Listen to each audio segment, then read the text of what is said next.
Let's quickly cut live across to Rajya Sabha now.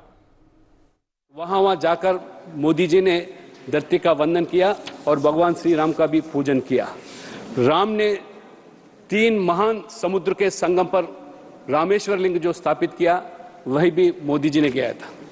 सबसे पहले ये तीर्थ यात्रा के अंदर महाराष्ट्र में काला मंदिर का भगवान का दर्शन किया और अर्चना भी किया।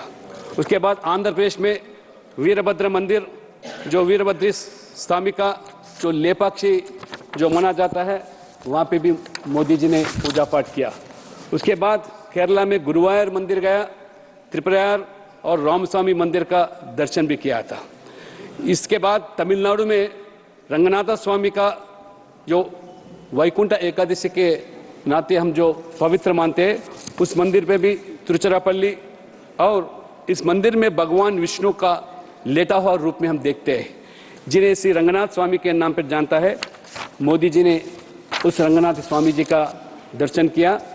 जब राम की प्रतिष्ठा होती है तो उसका प्रभाव वर्षों शताब्दियों तक नहीं, हजारों वर्षों के लिए होता है। इसलिए आज हम इस पवित्र जो कार्यक्रम हुआ था, इसके लिए हम इसका माध्यम से आज चर्चा में रूप ले रहे हैं। श्री राम पर चर्चा करते समय आदिवासी, आधुनिक ओबीसी समुदाय का प्रतिनिधित्व करने वाले मां सबरी और निषाद राज केवट जैसे महान भक्तों का याद करना अनिवार्य होता है। राम राज्य की कल्पना में पिछड़े वर्गों और अनुसूचित जाति जनजातियों का सशक्तिकरण अनिवार्य हो जाता है। वर्तमान सरकार मोदी जी के नेतृत्व में यह सुनिश्चित करने का दिशा में पूरी लगान के काम किया गया। हर समुदाय सशक्तिकरण का भावना के साथ किया। इन सब काम से आज मोदी जी ने यही चरितार्थ होते कहा कि सबका साथ, सबका विकास, सबका विश्वास, सबका प्रयास। माननीय प्रधानमंत्री मोदी जी ने रामराज सुशासन 4 स्तंभों पर खड़ा होता है। यह 4 स्तंभ जहाँ सम्मान से बिना डर के हर कोई सर ऊंचा कर चल सके, जहाँ हर नागरिक के साथ समान व्यवहार हो, जहाँ कमजोर की सुरक्षा हो और जहाँ धर्म यानी कर्तव्य तरह हो। जनता ही राज है, सरकार ही जनता की सेवा में।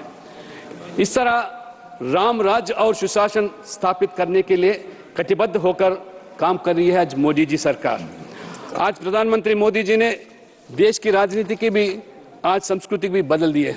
Now it's a time for politics of performance under good governance and a transparent accountable governance. इसलिए with respect of caste, creed, religion, region, language, we are all Indian. इसी माध्यम से आज प्रधानमंत्री ने सुशासन के लिए जाति पाति, राजनीतिक दल, धर्म व अन्य सब चीजों के ऊपर उठाकर ज्ञान की बात करती है। ज्ञान माने GYAN।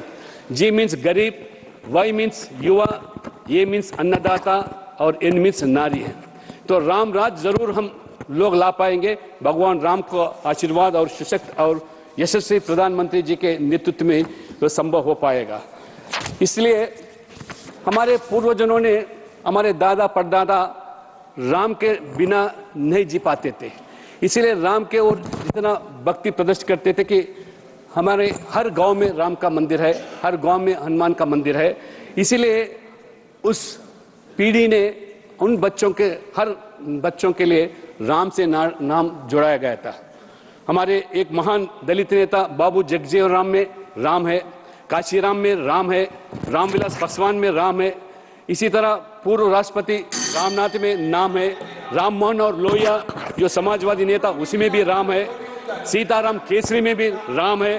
सीताराम येचुरी जो वामपंथी, उसमें भी नाम है। इसलिए बगैर राम का कोई इस देश में कोई नाम नहीं है। इसलिए अंत में इतना ही मैं कहता हूं, अपने शब्दों को विराम देना चाहता हूं। राम भारत की आस्था है, भारत के आधार है, भारत का विचार है, विधान है, चेतना है, चिंतन है, प्रतिष्ठा है, धन्यवाद, प्रताप है। राम ने की नीति भी है, नित्यान्न भी, निरंतर भी है।